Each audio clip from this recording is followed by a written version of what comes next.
అన్న ఏం పేరే? నా పేరు సారా రాజేందర్ సార్. సారా రాజేందర్. ఎటుంది మరి పరిస్థితి? యూరియా కొరత అంటారు. యూరియాతో ఇబ్బంది అవుతుంది సార్. యూరియా లేక అసలు జనాలు అల్లడిల్లిపోతారు. ఇప్పుడు నాటేసినాం, ఫస్ట్ 20 వేసినాం, నాటేసినాక ఇప్పుడు యూరియా కోసం లైన్లు కాదు, ఆడోళ్ళు మగోళ్ళు పొద్దుగాల పోతే సాయంత్రం వరకు కూడా బత్తాలు దొరికే పరిస్థితి లేదు సార్. వ్యవసాయం చేస్తావు? వ్యవసాయం నిలబడ్డావా లైన్లో నిలుస్తున్నా సార్. లైన్లో నిలుస్తుంటే ఫుల్ జనం, కనీసం ఇటు ఆడోళ్ళ లైన్ వేరే, మొగుళ్ళ లైన్ వేరే.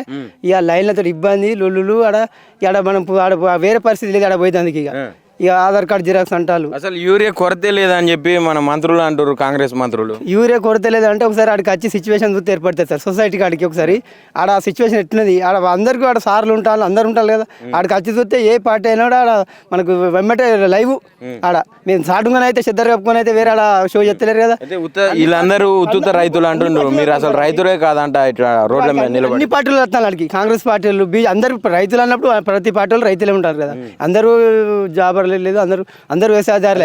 అయితే ఇప్పుడు ఆ లైన్లలో నిలబడేటోళ్ళు అందరూ అసలు రైతులే కాదు, లైన్లలో నిలబడేటోళ్ళు లైన్లో నిలుస్తుంటారు సార్. ఏమన్నా మనకు లోన్లకి ఇట్లా ఇస్తాడా? మాకు అన్నా అవే ఏదో గవర్నమెంట్ బదనాం చేస్తే, గవర్నమెంట్ బదనం మేము చేస్తాం సార్. మాకు తీట గవర్నమెంట్ బదనం చేయ సార్. ఆయన గవర్నమెంట్ తీసేది మాకేం అవసరం సార్. మాకు యూరియా కావాల్సింది. మాకు యూరియా కనీసం వరి ఉన్న వేసేమన్నా పంట పండించుకోవాలని, అంత అప్పో పంట పండించుకుంటాను సార్ అట్లా.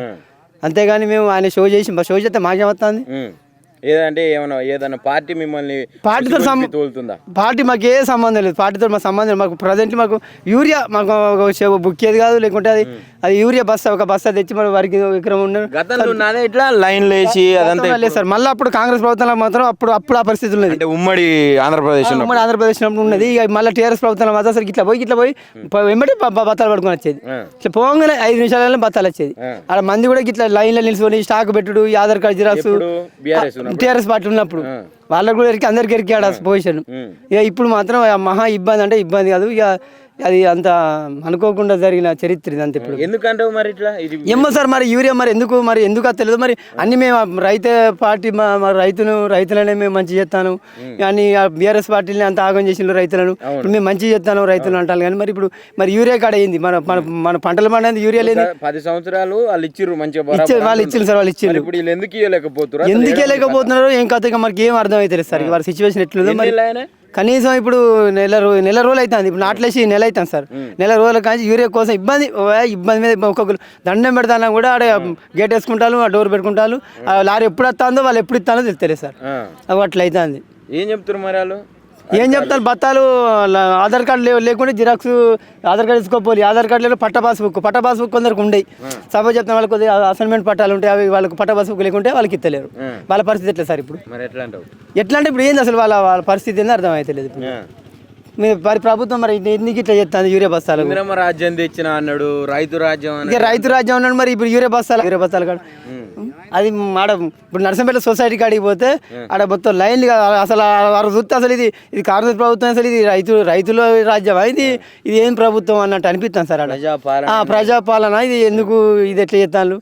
ఒకసారి మన మంత్రులు ఎమ్మెల్యే ఆడికి వచ్చి ఒకసారి చూస్తే ఆడ బట్టే ఏర్పడుతుంది, బట్టి స్పాట్ మీద ఆ టైంలో.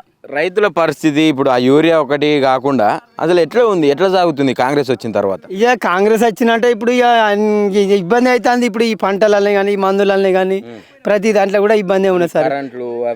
కరెంటు కూడా నైట్ ఎత్తలేడు. ఇప్పుడు అప్పుడు 24 hours ఇచ్చిండు కరెంటు.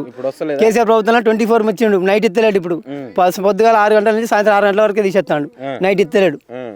ఇప్పుడు మన వర్షాకాలం కాబట్టి మనకు కొంత ఏర్పడతలేదు. యాసింగ్ పాటికి ఇట్లా ఉంటుంది అప్పటి వరకు.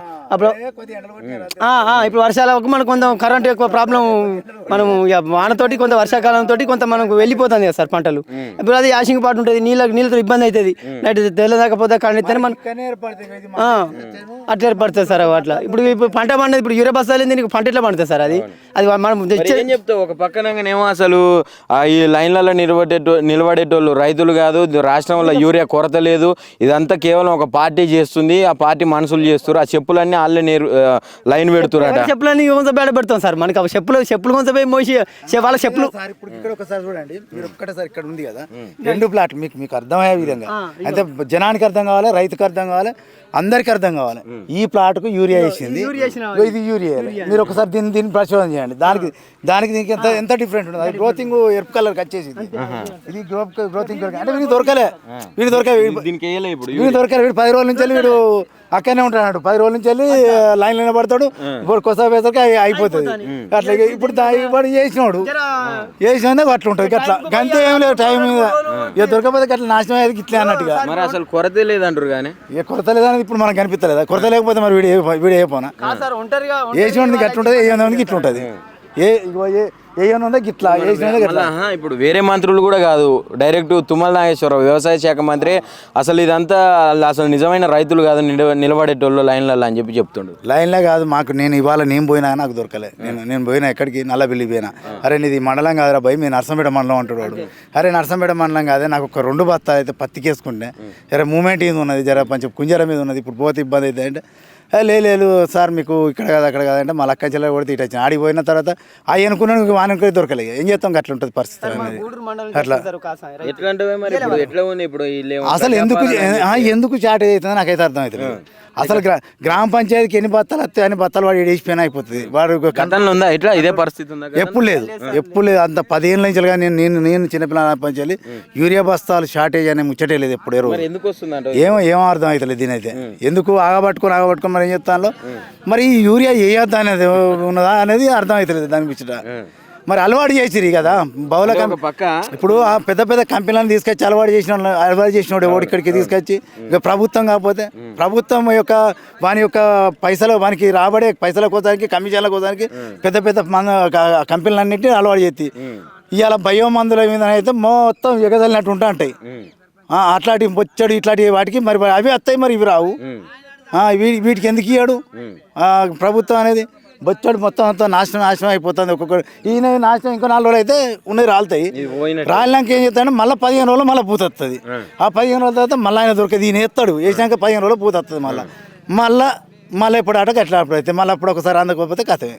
అట్లా ఉంటుంది అండి దాని యొక్క పరిస్థితి. అయితే ప్రభుత్వం ఏమంటుంది, అసలు కాంగ్రెస్ వచ్చిన తర్వాతనే రైతులందరూ సంతోషంగా ఉన్నారు, ఇది ప్రజాపాలన, ఇది రైతు రాజ్యం అని చెప్పి. ఇప్పుడు మీకు కనిపిస్తలేదు సంతోషం సంగతి? ఆ సంతోషంగా ఉన్న సంగతి కనిపిస్తుందా? ప్రతి ఒక్కటి ఇది ఒక్కటే కాదు, ప్రతి ఒక్కటి ఇబ్బందులనే ఉన్నారు. రైతు అనేటోడు ఇవాళ ఇబ్బందే, చాలా ఇబ్బందులు అంటే ఇబ్బందులు ఉన్నారు. అసలు దేనికన్నా ఏదైనా మందు కొడతామన్నా అంటే ఏ మందు కొట్టాలని వస్తే మనకు అర్థం కాలేని పరిస్థితి ఉన్నది రైతుకి ఇప్పుడు. ఎందుకంటే మునుపటి అనుభవం అనుకున్న ఇప్పటికి చాలా తేడా ఉన్నది సార్.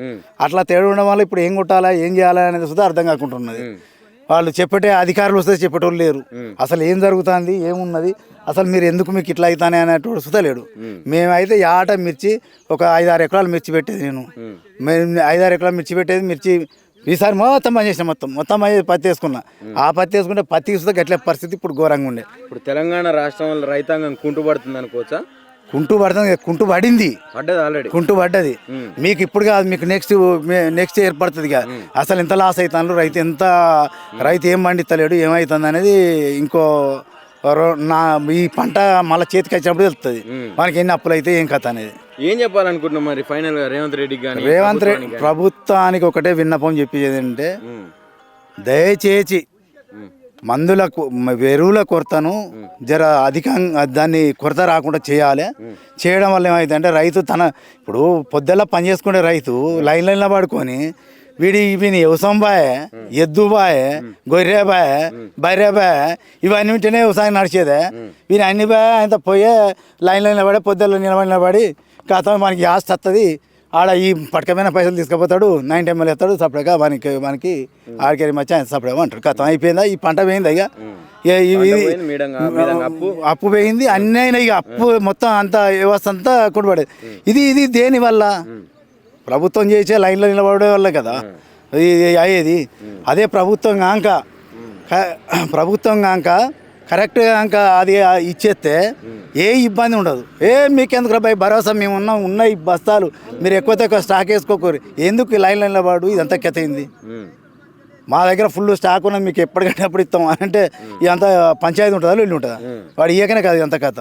ఇప్పుడు మీకైతే మీకు ఇక్కడ ఉన్న పొజిషన్లో ఈ ప్లాట్కు మీరు ఒకసారి మీరు గమనించండి. మేము చెప్పేది కాదు అది, మేము చెప్పేది కాదు. మీ మీడియా మిత్రులు కానీ ఎవరు కానీ గమనించండి. అయితే ప్రభుత్వ వైఖరి వల్లే ఇలాంటివి జరిగేటి. ఇలాంటి 1000 ఎకరాలు ఉన్నాయి, 1 ఎకరం కాదు, 1000 ఎకరాలు ఉన్నాయి ఇట్లాంటి.